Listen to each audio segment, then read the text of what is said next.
नमस्कार दोस्तों, स्वागत है आपका हमारे चैनल टेल्स बाय यशु पर। यहाँ पर आपको मिलेंगी अनोखी और रोचक कहानियाँ। अगर आपको हमारी कहानियाँ पसंद आती हैं तो कृपया करके हमारी वीडियो को लाइक करें, इसको अपने दोस्तों के साथ शेयर करें और अगर आप इस चैनल पर नए हैं तो कृपया करके सब्सक्राइब करें। आपका हमारे चैनल पर विजिट करने के लिए बहुत बहुत धन्यवाद। चलिए आज की कहानी का सफ़र शुरू करते हैं। पिछले एपिसोड में हम सब ने सुना था कि यहाँ पर एक तरफ अनिका ने आकांक्षा की हेल्प के साथ यहाँ पर उस केमिकल को बचा लिया था और साथ के साथ उन्होंने प्रोफेसर मनोज को भी बचा लिया था और वो केमिकल यहाँ पर वो ईगल अब बूढ़े बाबा के हाथों में पहुँचा देता है। तो दूसरी तरफ स्वाति मल्होत्रा यहाँ पर भीमेश्वरी गांव में अब यहाँ पर अवंतिका के घर को बड़े ही अच्छी तरीके से डेकोरेट करती है, उसे अच्छे से साफ करती है और जो वहां पर दीवार पर एक अधूरा डिजाइन था उसे अब पूरा करती है। और इधर यहाँ पर रेखा मूर्ति भी अब तक लंदन पहुंच जाती है और वो सोचती है कि पहले वो आलिशा से मिलकर आए, इसके बाद वो बड़ी रानी को सब कुछ बता देगी। और ये सोचकर वो जल्दी से ही यहाँ पर अब अपनी गाड़ी में बैठकर राहुल के घर के लिए निकल जाती है। कुछ ही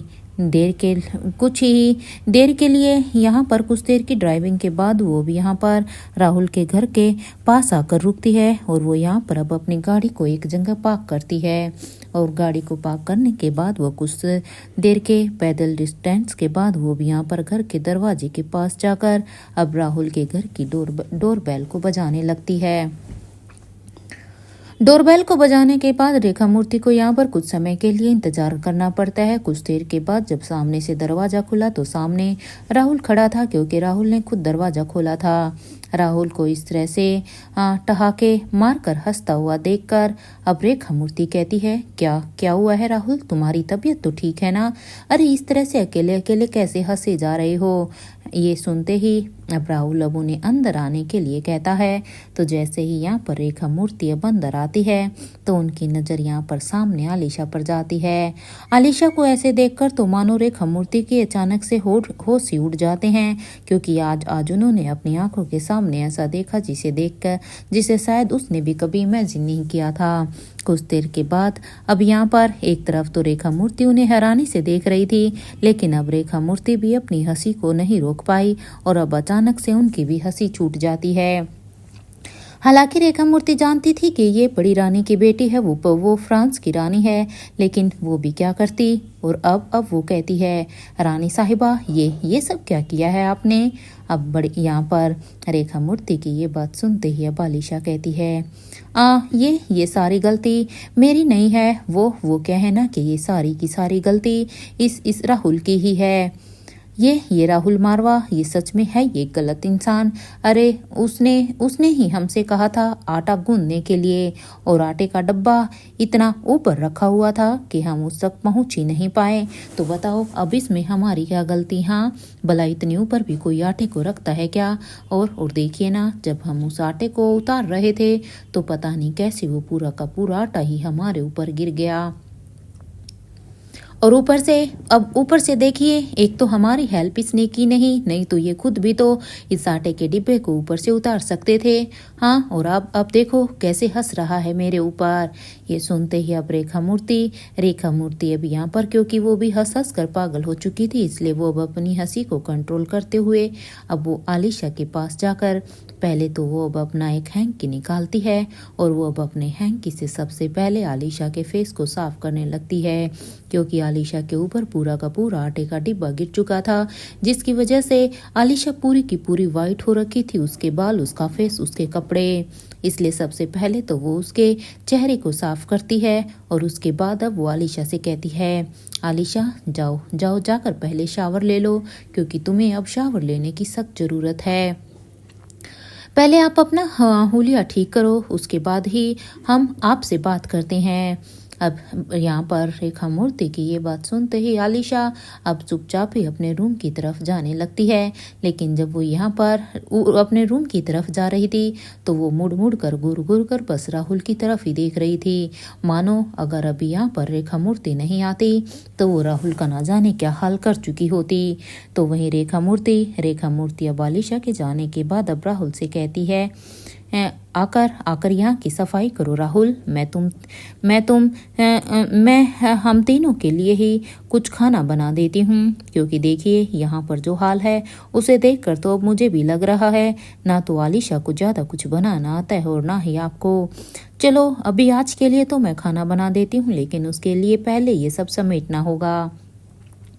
रेखा मूर्ति की ये बात सुनते ही अब राहुल कहता है हाँ हाँ हाँ क्यों नहीं, लेकिन प्लीज़ प्लीज़ आंटी कुछ इंडियन खाना ही बनाइएगा।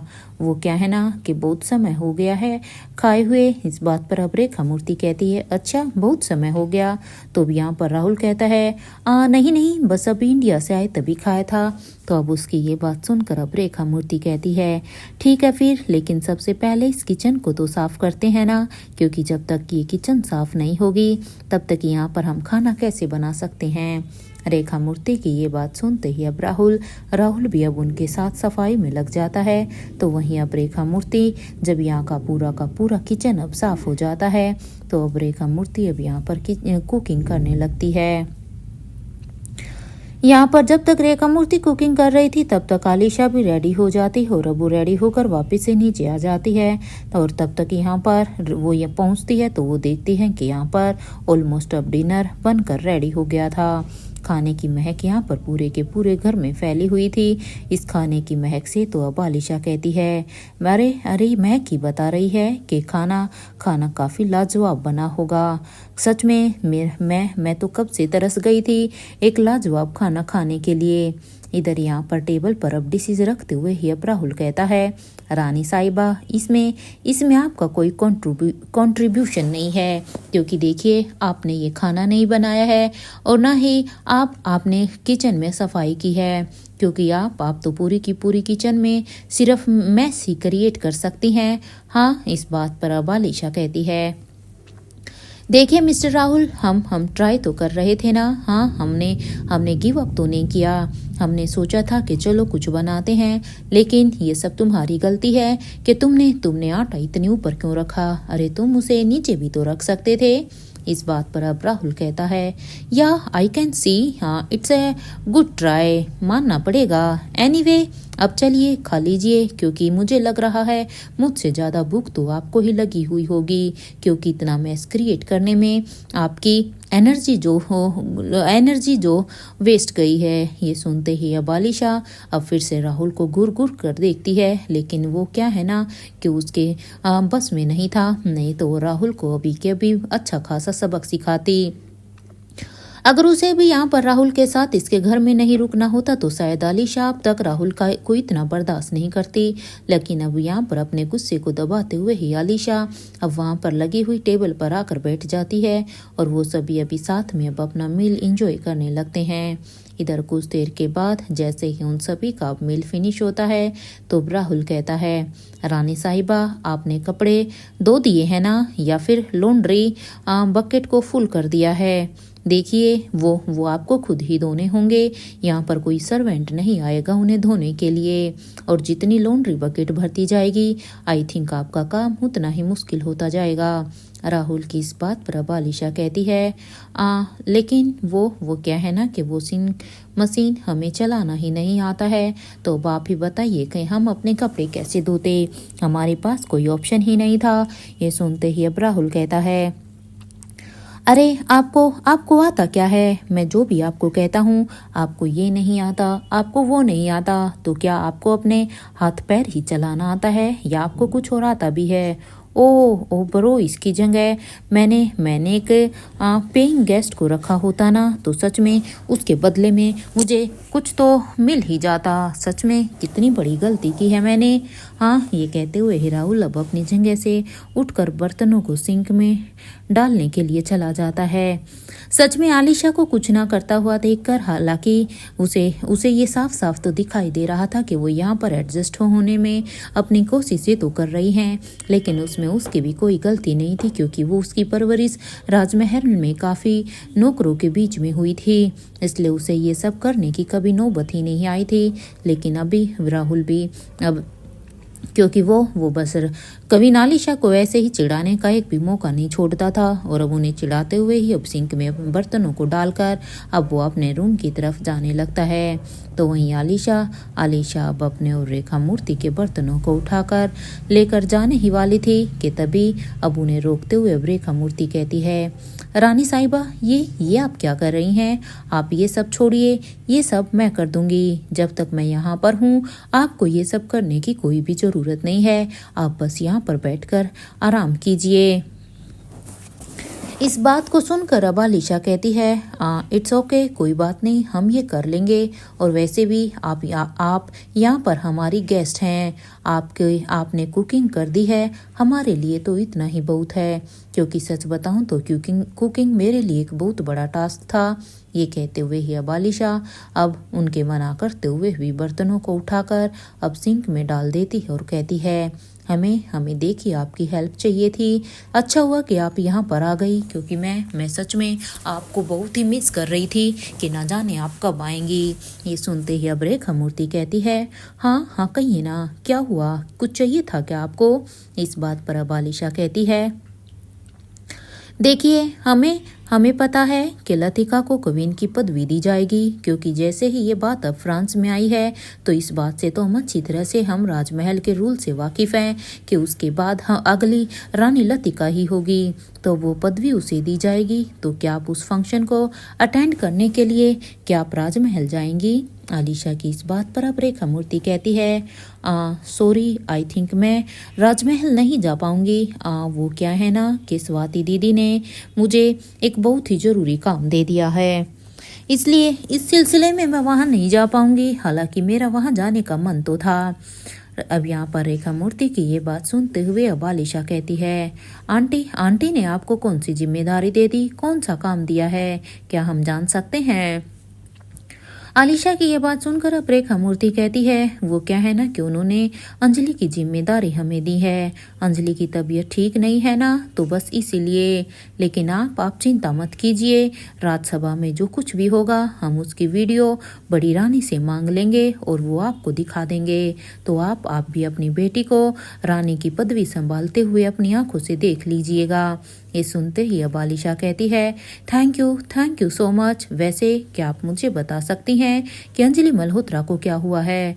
और आप जिस तरह से कह रही हैं उन बातों को सुनकर तो ऐसा लग रहा है जैसे आप उन्हें यहाँ पर लंदन ही लेकर आ गई हैं। Is it true?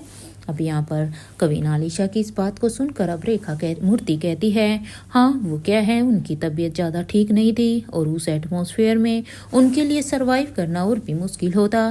तो स्वाति दीदी के कहने पर हम उन्हें यहाँ पर लेकर आ गए हैं।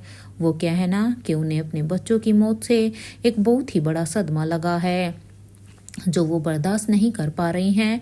ये सुनते ही अब आलिशा कहती हैं, लेकिन हम तो जिंदा है ना, और हमारे ख्याल से आकाश भी जिंदा ही होंगे, क्योंकि ये मैं जानती हूँ अगर हम जिंदा हैं तो आकाश को भी कुछ नहीं हुआ होगा। कवीन आलिशा की ये बात सुनते ही अब रेखा मूर्ति कहती है, हाँ वो भी जिंदा है, लेकिन बात तो आपकी सही ही है, लेकिन उन्हें आप दोनों के जिंदा होने के बारे में कुछ भी पता नहीं है। वो क्या है ना कि ये बात सबको नहीं पता है, ये ताकि दुश्मनों को किसी भी तरह का कोई भी शक ना हो। ये सुनते ही अब आलिशा कहती है, हम उन्हें एक बार देखना चाहते हैं, प्लीज़ क्या हम उन्हें अपनी आंखों से देख सकते हैं? हमें अब उनकी बहुत ही चिंता हो रही है।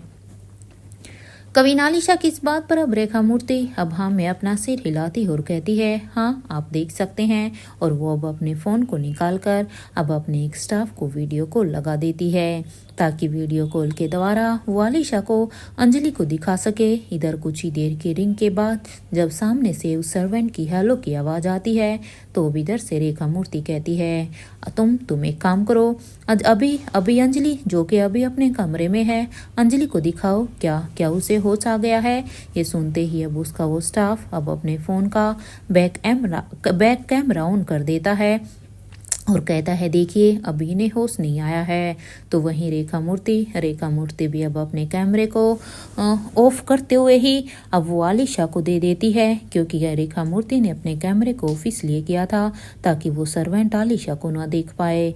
इधर आलिशा ने भी अब फोन पर जैसे ही अपनी माँ यानी कि अंजलि मल्होत्रा की हालत देखी तो उसे देखकर तो वो उनकी आंखों में से आंसू ही आने लगते हैं। अंजलि मल्होत्रा का ऐसा हाल देखकर वो अपने आंसुओं को नहीं रोक पाई। उन्हें इस तरह से अपने वियोग में उनकी ये हालत होता हुआ देखकर अब उन्हें अपने अंदर ही बहुत ही गिल्ट हो रहा था। अब ये सब देखकर तो अचानक से कभी आलिशा के हाथ से ही रेखा मूर्ति का फोन छूटकर नीचे जमीन पर गिर जाता है। जैसे ही रेखा मूर्ति का फोन यहाँ नीचे जमीन पर गिरता है तो रेखा मूर्ति जल्दी से अब अपने फ़ोन को उठाती है और अब जल्दी से उस फ़ोन को डिस्कनेक्ट कर देती है ताकि उस सर्वेंट को कुछ भी पता ना हो या उसे शक ना हो। और अब उस फ़ोन को डिस्कनेक्ट करने के बाद अब वो जल्दी से आलिशा को संभालते हुए कहती है, रानी साहिबा आप चिंता मत कीजिए, मैं हूँ ना, अंजलि को कुछ भी नहीं होगा, मैं उन्हें अच्छी तरह से संभाल लूँगी।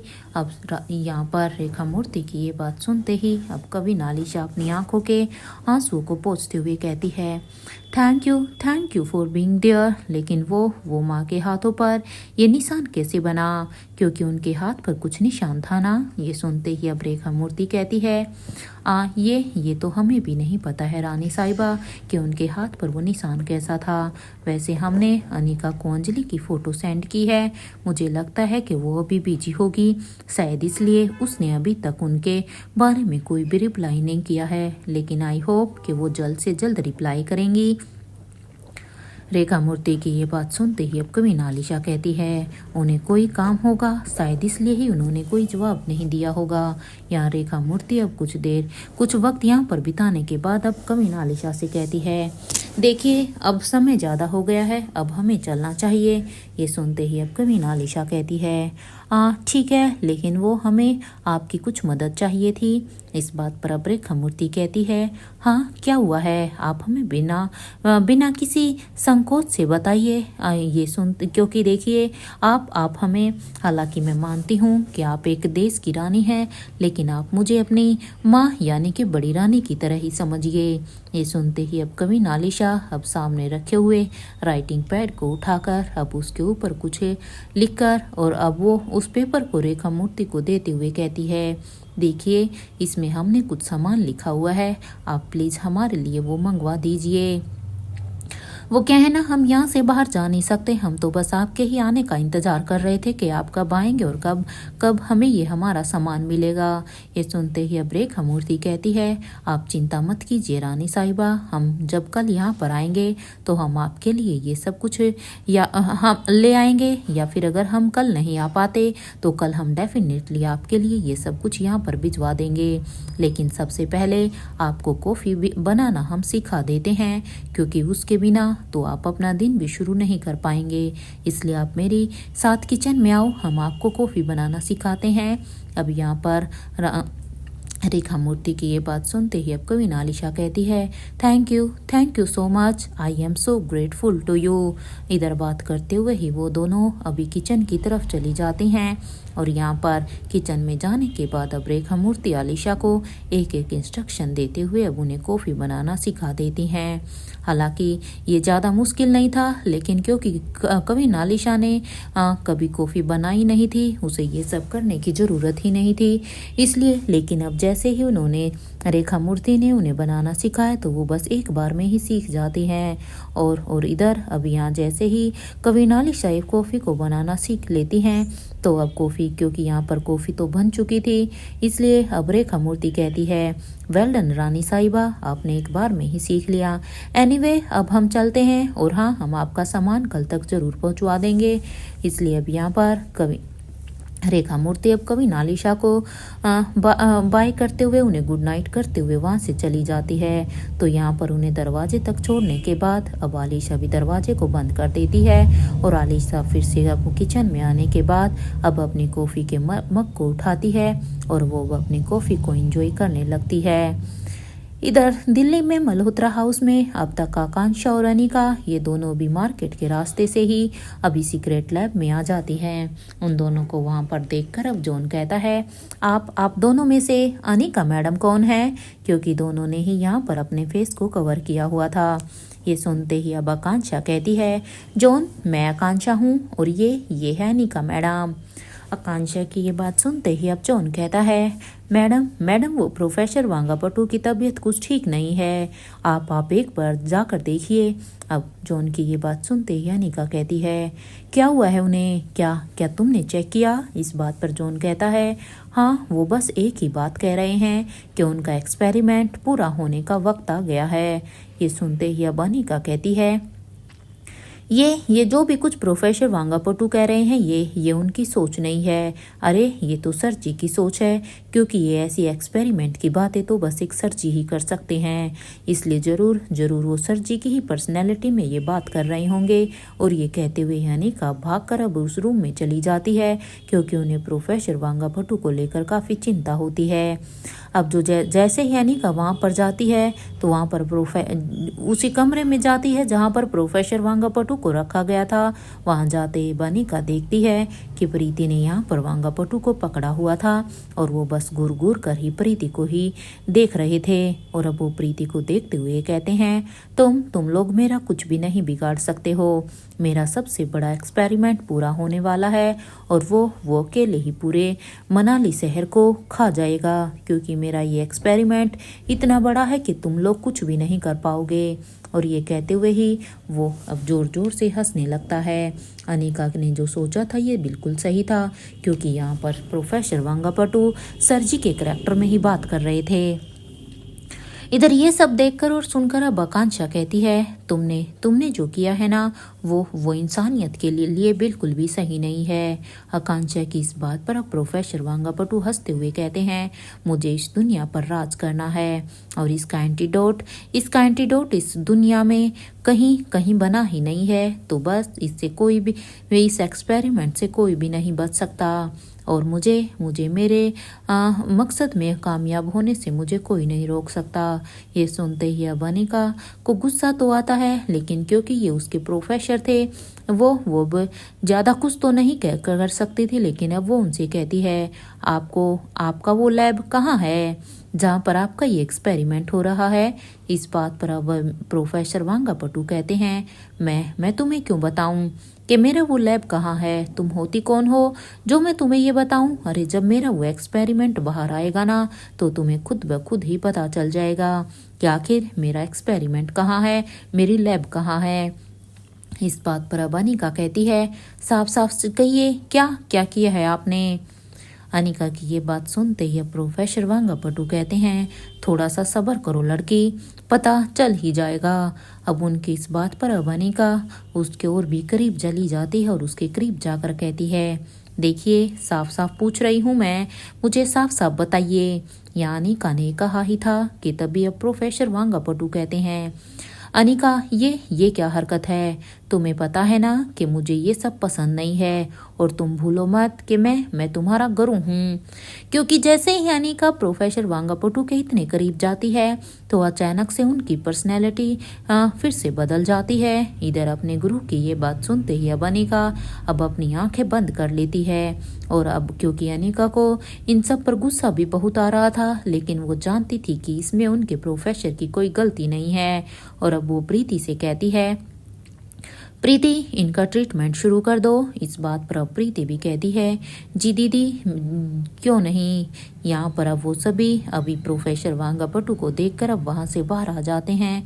तो बाहर आने के बाद अब अनिका आकांक्षा से कहती है, आकांक्षा तुम मनाली क्यों आई थी? क्या कोई मकसद था? मेरा मतलब है कि तुम्हारा आना मेरे लिए एक बहुत बड़ी हेल्प थी, लेकिन तुम आई क्यों थी? क्या तुम्हें इधर कुछ काम था? ये सुनते ही अब आकांक्षा कहती है, मैडम आप जाकर अभी के लिए आराम कर लीजिए, मैं मनाली क्यों गई थी वो मैं आपको मॉर्निंग में बता दूंगी, क्योंकि आपको अभी रेस्ट करने की बहुत ज़्यादा ज़रूरत है। ये सुनते ही अनिका कहती है, ठीक है फिर मैं रेस्ट करने के लिए जाती हूँ। वैसे तुम्हें उस जंगल के बारे में पता था ना आकांक्षा? तो क्या तुम मुझे उस जंगल के बारे में सब कुछ बताओगी? इस बात पर अब आकांक्षा कुछ नहीं कहती है और वो अब अपने सिस्टम पर अपने काम में लग जाती है। इधर आकांक्षा को बिना कुछ उसे जवाब दिए ये सब करता हुआ देखकर अब अनिका भी हैरान तो जरूर होती है, लेकिन अब वो जॉन से कहती है, जॉन तुम भी अपना काम करो और हाँ, प्रोफेसर वांगापटू का ब्लड टेस्ट जरूर करना है। कल आकर सारी रिपोर्ट मैं देखूंगी, तब तक उसका ब्लड टेस्ट कर देना। ये सुनते ही अब जॉन कहता है, ओके मैडम, काम हो जाएगा। और यहाँ पर अब जॉन को इंस्ट्रक्शन देने के बाद अनिका अब अपने रूम की तरफ जाने लगती है। कुछ ही देर के बाद अनिका जैसे ही अपने रूम में आती है तो वो देखती है कि रोहित तो अपनी ही किसी गहरी सोच में था। रोहित को इतनी गहरी सोच में देखकर अनिका अब रोहित के पास जाकर अब उसे कहती है, क्या हुआ है मिस्टर मारवा, सब ठीक तो है ना, आप क्या सोच रहे हैं? अनिका की इस बात को सुनकर अब रोहित कहता है, नहीं अनिका, कुछ भी ठीक नहीं है। वो क्या है ना कि कल राज्य सभा है और मेरा जाना वहाँ पर बहुत ही ज़रूरी है। और यहाँ इंडिया में ये तो तुम देख ही रही हो। ये सुनते ही अब अनिका कहती है, अपनी पूरी बात कीजिए मारवा, क्या हुआ है इंडिया में? ये सुनते ही अब रोहित कहता है, कल कोर्ट में राजीव अंकल को पेश किया जाना है अनिका, और तुम्हें पता है उनका केस कौन लड़ने वाला है? इस बात पर अब अनिका कहती है, कौन लड़ रहा है मिस्टर मारवा? इस बात पर अब रोहित के चेहरे पर एक स्माइल आ जाती है और अब वो कहता है, कल कोर्ट में हमारी दोनों फैमिली एक दूसरे के आमने सामने होगी अनिका। मैं तो यहाँ नहीं रहूँगा, तो इसलिए तुम्हें ही सब कुछ अकेले ही हैंडल करना होगा, क्योंकि मेरा राज्यसभा में जाना बहुत ही ज़रूरी है। इसलिए देखो तुम ये सब देख लेना। ये सुनते ही अब अनिका कहती है, मिस्टर मारवा, लेकिन मुझे भी आपके साथ पेरिस जाना है, और वैसे भी आप वहाँ पर किंग बनकर जाएंगे, तो रोहित और अनिका में से किसी एक को तो राजमहल में जाना ही होगा ना। बताओ फिर अब मैं क्या करूँ? आखिरकार हम ही प्रिंसेस लतिका के गार्जियन है ना। इस बात पर अब रोहित कहता है, इस नाते तुम ही क्वीन की पदवी को संभालने वाली हो अनिका। ये सुनते ही अब अनिका अपने मन में ही सोचती है, ये अच्छा मौका है अपनी नानी माँ के बारे में जानने का, और वैसे भी धनंजय पापा तो यहाँ इंडिया में बिजी होंगे, मेरे लिए फिर और बिजी होगा, क्योंकि अनिका तो यहाँ पर पेरिस इसलिए जाना चाहती थी ताकि वो राजमहल में जाकर अपनी नानी यानी कि क्वीन अवंतिका के बारे में और भी रिसर्च कर सके। और उसे ये पता था कि उसके रिसर्च करने के लिए उसे धनंजय पापा से पूछने की ज़रूरत होगी, क्योंकि वो उनके बारे में ज़्यादा जानते थे। लेकिन अगर वो यहाँ पर इंडिया में हो गए तो इसलिए अनिका के काम में कोई अड़चन भी नहीं होगी। इधर अनिका को अपने इन्हीं ख्यालों में होता हुआ देखकर उसे ऐसे देखकर अब रोहित कहता है, क्या हुआ है अनिका, अब तुम बात करते करते कहाँ खो गई?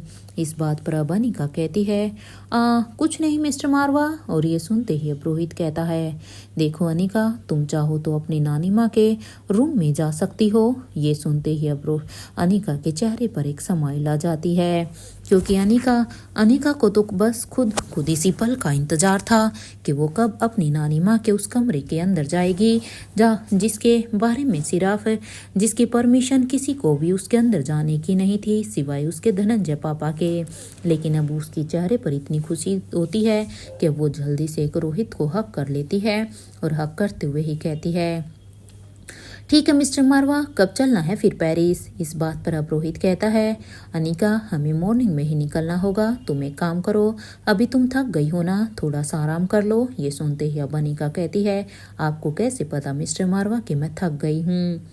ये सुनते ही अब रोहित अनिका को एक फोरहेड किस करता है और अब वो उसे कहता है, अनिका, ये मुझे पता करने की ज़रूरत ही नहीं है, क्योंकि तुम्हारा चेहरा साफ साफ बता रहा है। वैसे तुम्हारे दोनों पापा कहाँ पर हैं? इस बात पर अब अनिका कहती है, वो दोनों साथ में ही है ना, तो पक्का कोई ना कोई तो खिचड़ी तो उनके दिमाग में पक ही रही होगी, क्योंकि जब वो दोनों साथ होते हैं तो वो कुछ ना कुछ तो अपना प्लान बना ही रहे होंगे। ये सुनते ही अब रोहित कहता है, तुम चेंज कर लो। ये सुनते ही अब अनिका भी कहती है, बस 15 मिनट दीजिए मिस्टर मारवा। और ये कहते हुए ही अनिका अब अपने कबर्ड से अपने नाइट गाउन को निकाल कर बाथरूम में शावर लेने के लिए चली जाती है। इधर कुछ देर के बाद जब वो आती है तो मिरर के सामने वो अपने बालों को सुखाने लगती है। और अब तभी जैसे जब वो यहाँ पर अपने बालों को सुखा रही थी कि तभी उसे आलिशा का अचानक से ख्याल आता है। और अब रोहित से कहती है, मिस्टर मारवा, क्या राहुल आलिशा की ज़रूरत का अच्छी तरह से ख्याल रखेगा? मेरा मतलब है कि अगर आलिशा को वहाँ पर किसी भी चीज़ की ज़रूरत हुई तो। इस बात पर अब रोहित कहता है, अनिका डोंट वरी, मैंने राहुल को कहा तो था, लेकिन तुम तो उसे जानती ही हो ना। और वैसे भी उसने मुझसे कहा है कि वो आलिशा को किसी चीज़ की कमी नहीं होने देगा, भले ही वो कैसा भी क्यों ना हो। लेकिन अगर उसने मुझसे ये कहा है तो वो ज़रूर आलिशा का ध्यान अच्छे से रखेगा। लेकिन हाँ, मैं इतना ज़रूर कहूँगा कि वो आलिशा को वो एक लग्जरी लाइफ नहीं दे सकता है जो आलिशा ने राजमहल में बिताई है। वो उसकी बेसिक नीड्स तो पूरी कर पाएगा, लेकिन उसकी लग्जरी नीड्स नहीं। ये सुनते ही अब अनिका कहती है, होपफुली आलिशा खुद को एडजस्ट कर ले ऐसे इन्वायरमेंट बेबी। इस बात पर अब रोहित कहता है, हाँ कर लेगी। वो भले ही वो राजमहल की रानी है, लेकिन वो अपने आप को एडजस्ट कर लेगी, वो मुझे पता है। ये कहते हुए ही रोहित अब अपने बेड पर आ जाता है। तो वहीं अनिका भी अब अपनी कॉम को ड्रेसिंग टेबल पर रखते हुए ही अब उसके पास आकर अब रोहित को एक किस करते हुए ही कहती है, गुड नाइट मिस्टर मारवा। ये सुनते ही अब रोहित के चेहरे पर भी एक स्माइल आ जाती है और वो भी अनिका के एक फोरहेड पर किस करता है और वो दोनों ही अब एक दूसरे की बाहों में ही सो जाते हैं। इधर मल्होत्रा हाउस में मिस्टर दीवान अब यहाँ पर मल्होत्रा हाउस में अपनी चेयर पर ही बैठे हुए थे। वो यहाँ पर चेयर पर बैठे हुए किसी गहरी सोच में थे। उन्हें गार्डन में इस तरह से अपनी गहरी सोच में खोया हुआ देखकर अब किशन मामा उनके पास आ जाते हैं और उनके पास आकर कहते हैं, आप ठीक तो हैं ना? इस बात पर अब वो कहते हैं, उम्मीद करता हूँ कि आपने इंडिया का सबसे बेस्ट लॉयर चूज किया होगा शीला को न्याय दिलाने के लिए। मुझे हर हाल में बस ये केस जीतना है। ये सुनते ही अब किशन मामा कहते हैं, आप उसकी चिंता बिल्कुल भी मत कीजिए। मैंने एडवोकेट से बात कर ली है और उन्हें सब कुछ बता भी दिया है। एडवोकेट ने कहा है कि हमारा केस काफ़ी स्ट्रोंग है। यहाँ पर इस केस को देखते हुए राजीव गुलेरिया को हर हाल में सजा मिलेगी ही मिलेगी। अब किशन मामा की इस बात पर अब दीवान साहब कहते हैं, ऐसा ही होना चाहिए एंड आई मेक श्योर कि उसे मौत की सजा ही होनी चाहिए। वैसे याद रहे कि अपोजिट में करण गुलेरिया और धनंजय पीरामल हमारे खिलाफ होंगे और हमारे ख्याल से उनकी जोड़ी तो वैसे भी काफ़ी मशहूर रही है। जब वो दोनों जहाँ एक साथ होते हैं तो उन दोनों को हरा पाना बहुत ही मुश्किल है, क्योंकि वो दोनों की प्लानिंग होती ही इतनी स्ट्रॉन्ग है। ये सुनते ही अब किशन मामा कहते हैं, मैं आपकी बात का मतलब समझा नहीं। इस बात पर अब वो कहते हैं, लगता है आप कभी इंडिया से बाहर नहीं निकले हैं, क्योंकि अगर आप इंडिया से बाहर निकले होते तो आप मेरी बात का मतलब अच्छी तरह से समझ जाते। क्योंकि ये दोनों दोस्त वो शेर हैं जो पहले अपने दुश्मन को शिकार करने का मौका देते हैं और उसके बाद ये बस अपना एक वार करते हैं और उसके बाद तो सब कुछ इनके हिसाब से ही होता है। तो बस इसलिए कह रहा हूँ, 10 बार चेक कीजिएगा, हमसे कोई भी गलती नहीं होनी चाहिए। अगर उन दोनों ने राजीव को बचाने का मन बनाया है ना, तो वो ऐसा करके ही रहेंगे, क्योंकि मैं अच्छी तरह से उन दोनों के बारे में जानता हूँ। वो हमारी नाक के नीचे से राजीव को इस तरह से बचा कर ले जाएंगे कि हमें पता भी नहीं चलेगा, भले ही हमारा केस हमारे एडवोकेट के हिसाब से कितना ही स्ट्रॉन्ग क्यों ना हो। मैं उन दोनों की फितरत को अच्छी तरह से जानता हूँ। ये सुनते ही अब किशन मामा कहते हैं, मैं देखता हूँ, आप चिंता मत कीजिए। ये कहते हुए है वो वहाँ से चले जाते हैं और यहाँ पर प्रत्युष दीवान जो कि अभी ड्रिंक ले रहे थे, वो अपने मन में कहते हैं, मुझे शीला की मौत का गम नहीं है। अगर उसे राजीव नहीं मारता तो उसे वो नेत्रा मार देती। मेरे यहाँ पर आने में बस यही मकसद था कि लैब में वो ब्लड किसका है, मुझे बस ये जानना है और कल मॉर्निंग में मुझे उसके बारे में पता चल जाएगा। और वैसे भी बड़ी सफाई से मैंने इस घर के सभी लोगों के ब्लड सैंपल दे दिए हैं ताकि मुझे पता चले। कोई भी मेरा सच नहीं जानता है, इनफैक्ट कोई भी मेरा सरनेम भी नहीं जानता है। मैं प्रत्युष दीवान नहीं बल्कि मैं प्रत्युष अग्रवाल हूँ। अरे मेरे पापा सालों से ही अपनी बहन की बच्ची को ढूंढ रहे हैं और मैं अपनी उस बहन की मैं अपनी उस बहन को ढूंढ रहा हूँ। और मल्होत्रा परिवार की वो खानदानी किताब वो कहाँ पर है जिसे पाने के लिए मैंने उस शीला से शादी की थी। अरे वो शीला जितनी धोखेबाज वो किसी की सगी नहीं हो सकती थी। फिर भी मैंने उस किताब को पाने के लिए ही मैंने उस शीला से शादी की थी। मेरे किसी काम की नहीं थी ये शीला। क्या करूं मैं, कुछ समझ में ही नहीं आ रहा है। अभी तो देवराज गुलेरिया ही हमारे हाथ लगा है, बाकी के 3 कहाँ पर है। किंग की सोच तक पहुंचना होगा। ऐसे तो हमारा काम बिल्कुल भी नहीं चलेगा, क्योंकि अभी हमें अपने बाकी 3 लोगों को भी तो बचाना है। और राजीव तुम्हारा तो जेल में मेरे आदमी वो हाल करेंगे ना जो तुम सोच भी नहीं सकते हो। धोखे का जवाब मिलेगा तुम्हें। तुमने सच में अपने आप को सरेंडर करके एक बहुत ही बड़ी गलती की है, क्योंकि जैसे ही यहाँ पर कोर्ट में सुनवाई होगी उसके बाद तो तुम्हें स्पेशल डिपार्टमेंट की सेल से निकालकर एक जेल में डाल दिया जाएगा। उसके बाद वहाँ पर तुम्हारा स्वागत इतनी अच्छी तरीके से होगा कि तुम्हें खुद भी पता नहीं चलेगा। तुम भी वहाँ पर जाकर पछताओगे, क्योंकि यहाँ पर ये प्रत्युष दीवान कोई और नहीं बल्कि सर जी के साथ जो वो शख्स था ये उसी का बेटा था। और ये यहाँ पर अपने मकसद को पूरा करने के लिए उसने मल्होत्रा हाउस में शीला से शादी की थी, ताकि वो मल्होत्रा परिवार की उस रहस्यमयी किताब को भी जान सके। और साथ के साथ वो यहाँ पर मल्होत्रा परिवार के साथ रहकर इन सभी लोगों के बारे में और साथ के साथ अपने उन 3 लोगों को ढूंढने में अपने मकसद में कामयाब हो सके।